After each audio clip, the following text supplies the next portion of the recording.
सुप्रभात बच्चों, हम फिर से आपके साथ हैं। अभी हम पहला पाठ पढ़ रहे हैं जिसके 5वें अंक में हम पहुंच चुके हैं। तो वहाँ पर काजी हाउस में बांध दिया गया था। उसके बाद उन्होंने वहाँ पर जितने भी जानवर थे उन्हें आज़ाद भी करा दिया। अब एक सप्ताह तक वो दोनों वहीं पड़े रहे।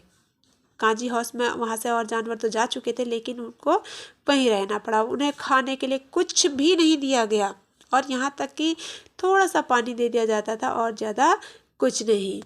एक दिन उनकी नीलामी होने लगी।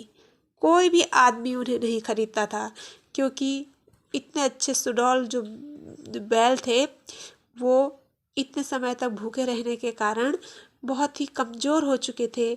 इसलिए ऐसे बैलों को कोई खरीदना ही नहीं चाहता था।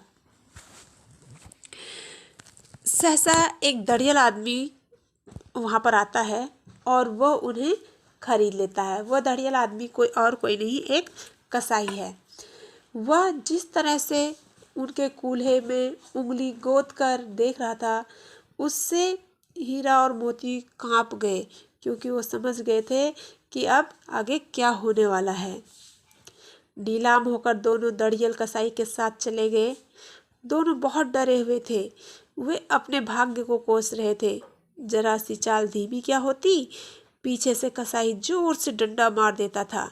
रास्ते में उन्हें गाय बैलों का रेवड़ नजर आया। रेवड़ अर्थात उनका समूह, गाय बैलों का समूह नजर आया तो वे सब बहुत खुश थे। हीरा मोती सोचने लगे, ये कितने स्वार्थी हैं, इन्हें हमारी विपत्ति की कुछ भी चिंता नहीं है।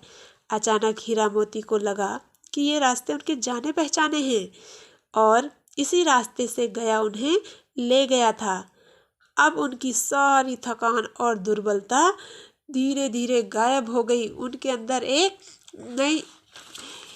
नई वो जो नया जोश आ गया। मोती कहने लगा कि हमारा घर नजीक आ गया था, हमारा घर नज़दीक आ गया है। वे और तेजी से भागने लगे। जैसे जैसे और भाग करके वो थान पर खड़े हो गए। कसाई भी उनके पीछे पीछे भागता है। झूरी ने उन्हें देखा तो उन्हें गले से लगा लिया और बैल भी झूरी का हाथ चाटने लगे। इतने में वो दड़ियल कसाई वहाँ पर पहुँचता है और वो उनकी रस्सियाँ पकड़ लेता है। झूरी ने कहा, ये बैल मेरे हैं। कसाई बोला, मैं इन्हें नीलामी से लाया हूँ। वह बैलों को जबरदस्ती ले जाने लगा तो मोती तो वैसे भी इस स्वभाव से गुस्सैल था ही। उसको गुस्सा आया और वो उस पर सींग चलाने लगा और दड़ियल वहाँ से भागने लगा और मोती उसे गांव के बाहर तक खदेड़ करके आया और वापस आया। तो अंततः क्या होता है, कसाई को हरा करके मोती घर आता है और बहुत झूम करके, मस्त होकर के, खुश होकर के दोनों अपने नाद पर खड़े हो जाते हैं और झूरी उन्हें खली, भूसा, चोकर और दाना दे देता, उनकी नादों को भर देता है। दोनों बड़े ही प्रेम से खाने लगते हैं और सारे गांव में उत्साह छा जाता है।